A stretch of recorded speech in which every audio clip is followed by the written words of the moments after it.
Hello everyone and welcome to our module on genetic principles. In this video I'm going to go through some vocabulary and some basic principles that you need to understand in order to watch the other videos on genetic diseases. So let's start with some basic terminology. The genome is the DNA contained in the nucleus of a eukaryotic cell. It's considered the hereditary material that can be passed on to successive generations of cells. Genes are portions of the DNA or genome inside a nucleus of a cell, and they code for proteins that carry out specific functions. A chromosome is a rod-shaped cellular organelle. You can see these under the microscope. I'll show you a picture of chromosomes in a minute. And a chromosome contains a single continuous DNA double helix strand, which contains a collection of our genes or DNA. And human cells have 46 chromosomes arranged in 23 pairs. The first 22 chromosomes are numbered 1 through 22, and then we have the sex chromosomes X and Y. And there are two copies of each chromosome 1 through 22. These are called a homologous pair. And a key point here that you need to understand in order to understand genetics is that in general we have two copies of most of our genes on a chromosome. This is a karyogram, which is a picture of the chromosomes inside a human cell, and you can see that there are 23 pairs as we just discussed. Most of the cells in the human body are somatic cells. These cells are referred to as diploid, meaning they contain two sets of chromosomes in 23 pairs like we just saw in the last picture. A small subset of our cells, however, are called gametes. These are reproductive cells, and they are haploid. They have only one set of chromosomes. They're designed to merge with another haploid cell to create a diploid offspring. The somatic cells in our body replicate through a process called mitosis. This involves an S phase of the cell cycle where the chromosomes are replicated into two sister chromatids.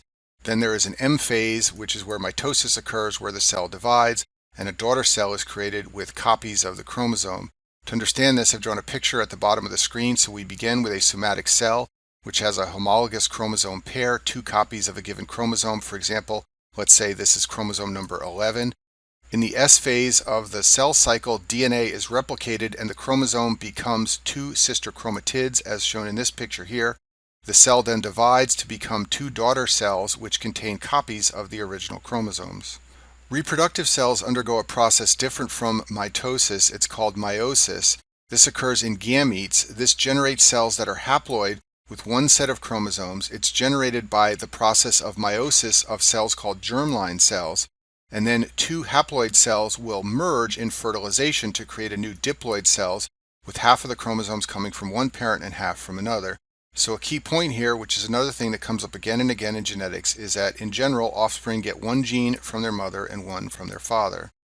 Some more terminology on this slide. An allele is an alternative form of a gene. It turns out that many genes have several forms. For example, the gene for eye color has multiple different forms, and that's why human beings have different eye colors. The same is true of many other genes. And in genetic textbooks and in genetic descriptions, this is often represented by a letter. For example, the A gene will have one form denoted by a capital A and another form denoted by a lowercase a. When we say a gene displays genetic polymorphism, we mean that it exists in multiple forms and has many different alleles. When we discuss the locus of a gene, the plural is loci, we're talking about the location of the allele on a chromosome. That's what the word locus means. So don't get confused. Remember that our cells contain DNA, which makes up our genes. Genes are found in multiple different forms called alleles.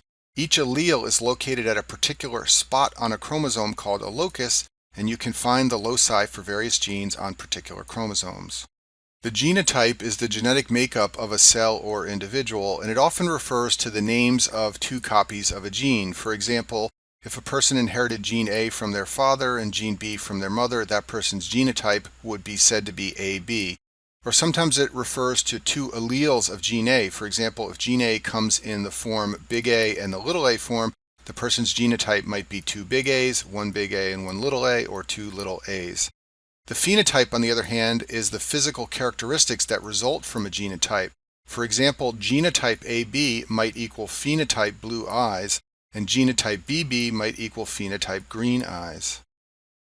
The wild-type version of a gene or allele is the type that's common in most individuals. For example, for many genes that come in more than one allele, they will say the capital letter version of the gene, such as capital A, is the wild type. The mutant version of a gene or allele is different from the wild type. It's caused by a mutation, and for example, The lowercase letter often denotes the mutant in genetic examples, so an individual might have genotype capital AA, meaning they have two wild type or normal versions of the gene, or they might be a mixture with one capital A and one lowercase a, or they might have two copies of the mutant version of the allele. When we say a cell or an individual is homozygous, we mean that they have two identical copies of a gene. For example, imagine the A gene comes in two alleles, one we'll call capital A, the other we'll call lowercase a. A homozygous individual could have two copies of the capital A or two copies of the lower a version. A heterozygous individual or cell, on the other hand, has two different copies of the gene, such as capital A and little a. Mutations in our gene are what lead to different alleles and different versions of a particular gene. So let's talk about types of mutations. A germline mutation is a mutation that occurs in the DNA of sperm or egg cells, in other words, of gametes. This type of mutation can be transmitted to offspring, and when it is, the DNA mutation will be found in every cell in the body of that offspring that inherited that germline mutation. Somatic mutations, on the other hand, are acquired during the lifespan of a somatic cell. They are not transmitted to offspring. So for example, if one of your skin cells acquires a mutation, that is never going to be passed on to your offspring. However, it will exist in all the daughter cells of that particular skin cell. A dominant version of a gene or a dominant allele is one that can determine the phenotype even among individuals who have only a single copy. It is often denoted with capital letters. For example, if a given gene has two alleles and one is denoted by capital A and the other by lowercase a, then individuals who have one copy of capital A and one lowercase a, or individuals who have two copies of capital A, will all have the A phenotype. In other words, the capital A allele dominates over the lowercase a allele. In contrast, a recessive gene or allele requires two copies to produce a phenotype. This is often denoted with lowercase letters. For example, only individuals who have two copies of the lowercase a allele will have the lowercase a phenotype. Individuals who have a capital A and lowercase a, or two capital A's, will have the capital A phenotype. Codominance occurs when there are different alleles for a given gene, but none are dominant over the other, and both alleles in an individual contribute to the phenotype. The classic example of codominance is the ABO blood groups. If you have the A gene, then your red cells will have the A antigen on their surface. If you have the B gene, then your red cells will have the B antigen on their surface. And if you have the O gene, your red cells will have neither A nor B. Individuals who are A and B express both the A and B antigens. That is because they are codominant. Neither one dominates over the other and excludes the effects of the other. The rare condition alpha-1 antitrypsin deficiency also displays codominance, and this is often tested on step 1. This condition may cause early COPD and liver disease, and I discussed the clinical aspects in detail in the video in the pulmonary section on obstructive lung disease. But for our purposes here, just know that mutations in the AAT gene, which produces alpha-1 antitrypsin deficiency, lead to this disorder. The M allele is the normal version of the AAT gene. If you have the S allele, you will produce moderately low levels of the alpha-1 antitrypsin protein. If you have the Z allele, you will produce severely reduced protein levels of alpha-1 antitrypsin. So the combination of alleles determines protein levels, and this is because they display codominance. So if an individual is MM, that individual will be normal. If an individual is ZZ, that individual will have a severe deficiency of alpha-1 antitrypsin. Other combinations lead to variable levels of disease depending on how much alpha-1 antitrypsin protein is produced. Penetrance is a genetic term used to describe the proportion of individuals with an allele that express the phenotype for that allele. And there are a number of diseases which display what's known as incomplete penetrance. This means that not all individuals with the disease mutation develop disease. It's often applied to autosomal dominant disorders where you would expect everyone that carries the gene to have disease. However, in disorders that have incomplete penetrance, not all patients with the autosomal dominant disease gene develop disease. And a classic example of genetic mutations that display incomplete penetrance are the BRCA1 and BRCA2 gene mutations. BRCA1 and BRCA2 are genetic mutations that lead to breast cancer. They are germline gene mutations and they are autosomal dominant. However, many women born with these mutations do not develop cancer, and this has important implications because although women that have these gene mutations are at increased risk, they may not develop breast cancer, and therefore if you are going to apply a cancer risk reduction strategy like prophylactic breast surgery, You don't know whether or not it'll benefit the patient since they may not develop cancer because these gene mutations display incomplete penetrance. Expressivity refers to variations in phenotype of an abnormal gene. This is different from penetrance, and this is often a point of confusion. To understand this, let's discuss a classic disorder that displays variable expressivity, and that is neurofibromatosis type 1. This is a neurocutaneous disorder where patients develop brain tumors and characteristic skin findings. It's an autosomal dominant disorder, so you expect all individuals to have disease, and in fact they do all have disease. This disorder has 100% penetrance. However, there's great variability in the disease severity, the number of tumors and the skin findings, and for this reason neurofibromatosis has variable expressivity, although it has 100% penetrance because everyone with the gene does get the disease. Pleiotropy is a term that refers to the fact that one gene or one gene mutation can have multiple phenotypic effects and traits. For example, a single gene mutation could affect the skin, the brains, and the eyes. And there are many examples of disorders which are caused by a single gene mutation, yet lead to findings in multiple different organ systems. For example, phenylketonuria or PKU can affect the skin. It leads to a characteristic body odor, and it also causes mental disability. Marfan syndrome leads to findings in the limbs, the eyes, and the blood vessels. Cystic fibrosis can involve the lungs and the pancreas, and osteogenesis imperfecta can involve the bones, eyes, and hearings. And there are many other examples of genes that have pleiotropic effects and genetic disorders that are caused by a single gene mutation but lead to abnormalities in multiple organ systems. For the next few slides, I'm going to discuss the two-hit origin of cancer. This refers to mutations in tumor suppressor genes that can lead to cancer. And the word tumor suppressor gene is very important because the two-hit origin of cancer only applies to mutations in these genes.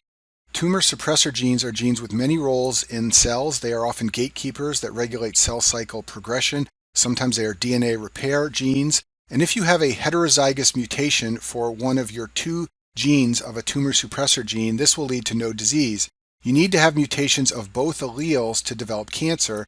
And for this reason, it's said that cancer requires two hits, meaning an abnormality in both copies of a tumor suppressor gene, or another way this is sometimes stated in genetic textbooks is that you need loss of heterozygosity in order to develop cancer related to a mutation of a tumor suppressor gene. Here's a picture from the web just to make this very clear. A normal individual has two copies of tumor suppressor genes, one found on each copy of a homologous chromosome pair. If they develop a mutation and lose one of the tumor suppressor genes, they still won't get cancer because the other gene will continue to function. This is said to be the first hit. However, if they develop a second hit and lose the other copy of the tumor suppressor gene, they will then have unregulated cell growth in that particular cell that has lost both copies of the tumor suppressor gene, and that will lead to no functional tumor suppressor effect, and that will lead to malignancy. The classic example of a tumor that illustrates the two-hit origin is retinoblastoma. This is the tumor in which the two-hit origin of cancer was originally described. It is a rare childhood eye malignancy, and 40% of cases are hereditary. In these cases, children inherit one mutated gene that's found in all cells of their body at birth. This is an example of a germline mutation. They then at a later point in childhood get a second somatic hit that takes out the second copy of the tumor suppressor gene. Because they are born with one abnormal form of the tumor suppressor gene, cancer requires only one somatic mutation in order to develop. Therefore, these children develop frequent and multiple tumors, and they develop tumors at a younger age. Contrast that with the sporadic form of retinoblastoma, which is non-familial. Children who develop this form of retinoblastoma need to have two somatic hits that take out both copies of their tumor suppressor genes, and two mutations in the same cell is a rare occurrence. Therefore, these children do not develop multiple tumors, they develop a single tumor, and in addition, the tumors usually occur at a later age. Another example of the two-hit origin of cancer is HNPCC or Lynch syndrome. HNPCC stands for Hereditary Non-Polyposis Colorectal Cancer Syndrome, and I discussed this in detail in the GI section, but for our purposes here, you should just know that this is an inherited colorectal cancer syndrome that involves a germline mutation in DNA mismatch repair genes, and these mismatch repair genes are another example of a tumor suppressor gene. So in this disorder, you have a parent who passes on two copies of a tumor suppressor gene to a child. One of those copies is abnormal because of a germline mutation. This means that gene will be abnormal in all the cells of the offspring's body. Eventually, the offspring will develop a second mutation in one of their cells, and this will lead to cancer. In addition, because that offspring has that mutation in all cells of their body, it will also be present in their germ cells, and therefore they can pass it on to the next family member, and therefore this tends to be a family which has lots of colorectal cancer, all because of this germline mutation. Another example that also involves the GI tract is familial adenomatous polyposis, or FAP. This is a germline mutation in the APC gene, another tumor suppressor gene. It always, 100% of the time, progresses to colon cancer. In fact, the risk of colon cancer is so high that people born with this germline mutation have a colon removal or a colectomy surgery prophylactically to prevent the development of colon cancer. And then one final example is the Li-Fraumeni syndrome. This is a syndrome of multiple malignancies that occur at an early age. It's sometimes called the SBLA cancer syndrome. SBLA stands for sarcoma, breast, leukemia, and adrenal gland. These are all places where tumors can develop. This is caused by another germline mutation, but this time in a tumor suppressor gene called TP53. This codes for tumor protein p53, which delays cell cycle progression to allow time for DNA repair. So once again, people inherit one copy of the TP53 gene that is abnormal. Over the course of their lives, in some cells in their body, the other copy becomes abnormal, and that leads to cancer. Now let's talk about mosaicism. This is a genetic term that refers to gene differences in cells of the same individual. So let's imagine that we have a whole bunch of blue cells which are replicating to create daughter cells, and one of them develops a mutation during the course of mitosis. This will lead to a new population of cells which has different genes compared to the other cells in that same individual. Therefore, this individual has a mixture or a mosaic of different genetic makeup, and therefore this is said to be an example of mosaicism. Mosaicism can involve germline or somatic cells. Germline mosaicism can be passed on to offspring.